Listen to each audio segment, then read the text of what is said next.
Bismillahirrahmanirrahim. Assalamualaikum warahmatullahi wabarakatuh. Alhamdulillah. Alhamdulillahilladzi balaghana syahrul ramadhan al-mubarak. Barakatuh lakum jami'an qulubihi wa Allah an yaj'alahu syahrul rahmati wal maghfirah wa an yataqabbala minna wa minkum siyama wa salihil a'mal. Salatu wassalamu ala sayyidina wa habibina wa syafi'ina wa qurrati a'yunina wa maulana Muhammadin wa ala alihi wa sahbihi wa mawala. La haula wala quwwata illa billah.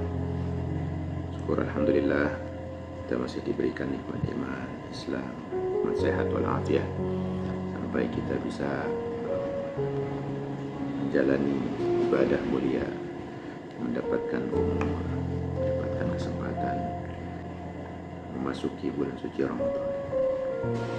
Marhaban, marhaban ya Ramadan. Selamat datang bulan Ramadan, bulan yang mana penuh berkah, bulan penuh pahala berlipat ganda, bulan yang diwajibkan puasa bagi setiap muslim, bulan yang menjadi salah satu rukun Islam yang 5 dari Allah Subhanahu wa taala.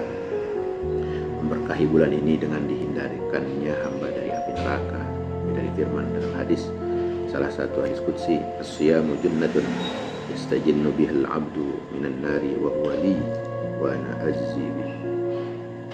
Puasa adalah perisai yang digunakan untuk hamba untuk berlindung dari api neraka, dan puasa itu untukku, ya, maka aku sendirilah yang akan membalasnya. Jadi secara khusus pada bulan Ramadan, Allah Subhanahu wa taala memberikan garansi aman dari siksa neraka kepada para hamba-hambanya yang berpuasa. Demikian pula Ramadan menawarkan pahala yang sangat besar, sehingga Allah Subhanahu wa taala berkepentingan untuk membalas secara langsung, jadi mengapresiasi kepada amal-amal yang telah dilakukan hamba-hambanya. Ini adalah bagian dari keberkahan Ramadan.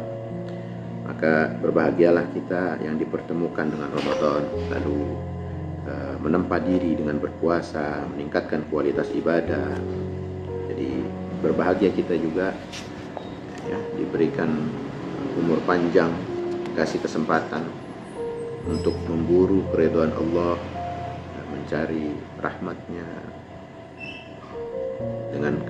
dengan menghidupkan malam-malam Ramadan.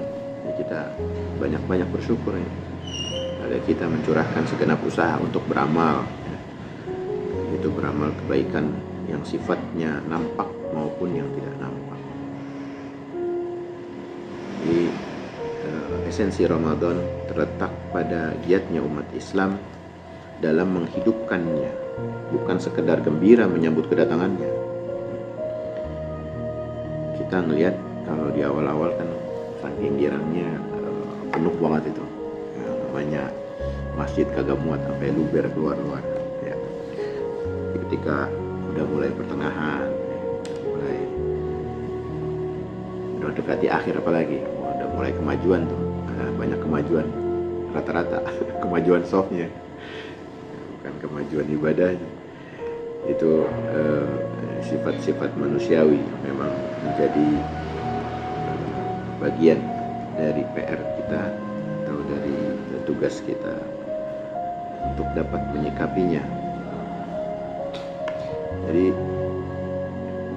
dalam hadis-hadis yang juga banyak beredar di bulan Ramadan yang mengkritik bahwa dai, banyak yang nyentengin gitu, nyampein hadis populer, man fariha bidukhuli Ramadan haramallahu jasadahu 'alan niran. Barang siapa bergembira dengan masuknya bulan Ramadan, Allah akan mengharamkan jasadnya masuk neraka.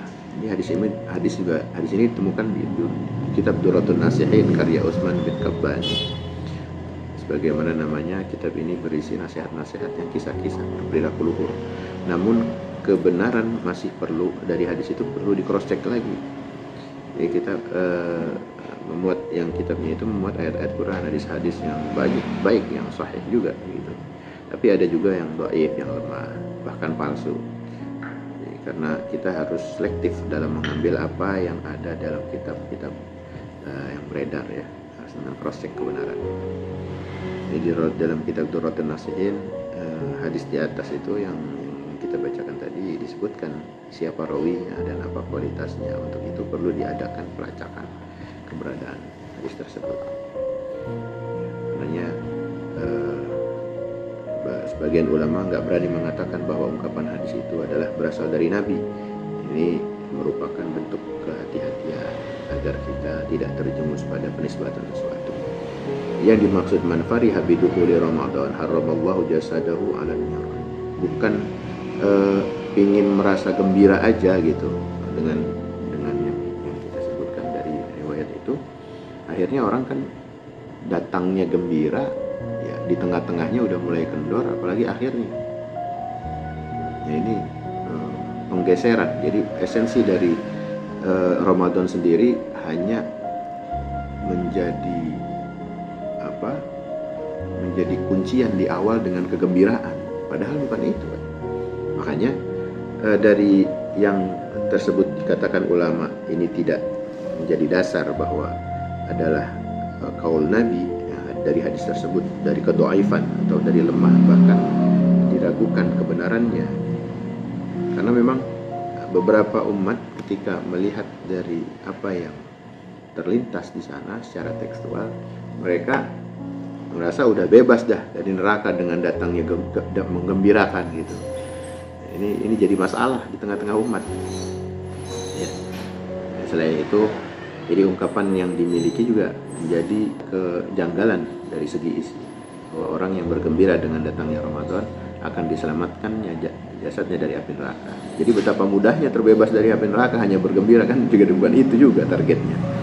Padahal seorang yang akan diharapkan jasad dari api neraka, pada faktanya kita dapat melihat betapa banyaknya orang yang bergembira dengan bulan suci Ramadan itu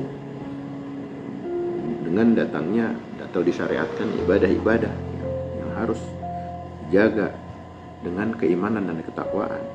Jadi bukan sebatas kegembiraannya itu dengan dagang, jual takjilan, pelesiran, ya. Jadi bukan cuma dengan itu. Maka tidak masuk akal apabila para pedagang tersebut terbebas dari neraka hanya karena bergembira.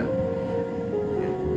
Dari segi matan hadis ini juga yang kita bacakan tadi dipertanyakan kesahihannya apabila ditinjau dari sanad-sanadnya. Yang kita katakan bergembira dengan datangnya bulan suci Ramadan merupakan suatu hal yang wajar. Siapa yang tidak senang dengan datangnya bulan yang penuh berkah, namun jika meyakini kegembiraan itu akan menyelamatkan semata-mata dari api neraka tanpa berbuat hal yang diperintahkan, ya maka juga akan sia-sia. Bahkan di bulan Ramadan dijadikan ajang tempat bermaksiat gitu. Ya bermaksiat artinya mulai ada yang bermain-main dengan tipu-tipu, ya, karena ajang orang itu lagi pingin rame-rame bisnis apa, bisnis ini, bisnis itu, bisnis sarung, udah mulai dah banyak barang-barang palsu beredar, pedagang-pedagang yang udah mulai nimbun. Apa dengan itu yang dimaksud dari kegembiraan disambut lalu dengan gembiranya datang Ramadan diselamatkan dari neraka? Tidak. Jadi yang dimaksud dari bergembiranya seorang mukmin kepada datangnya bulan suci Ramadan, esensinya itu kepada bagaimana semangatnya dia untuk beribadah, berkata jujur, berbuat sebaik mungkin, bersedekah, membaca Al-Quran, meneladani apa-apa yang memang Rasulullah ajarkan. Ini yang harus disikapi, ya, dari apa-apa yang terjadi di lingkungan kita. Makanya dari hal tersebut, ya, kita harus bisa memilah yang dimaksud dari kegembiraan yang harusnya disambut sebagai seorang muslim. Bukan kita menjadikan fadail amal itu salah dari setiap hadis dhaif yang atau hadis-hadis palsu. Ketika dia menjadi dorongan kebaikan, menambah motivasi ibadah, silakan. Tapi kalau malah menjadikan itu satu kemadharatan faham, ya, orang memahaminya jadi madharat. Udah seneng kok dianggapnya gitu. Ini udah girang kok. Ini dengan datang kegirangan itulah dia terlena, ya. Dia terlena, akhirnya dia tidak merasakan bahwa segi maksiat yang dia lakukan ini membawa atau menjerumuskan kepada jurang api neraka. Ini yang harus kita jaga.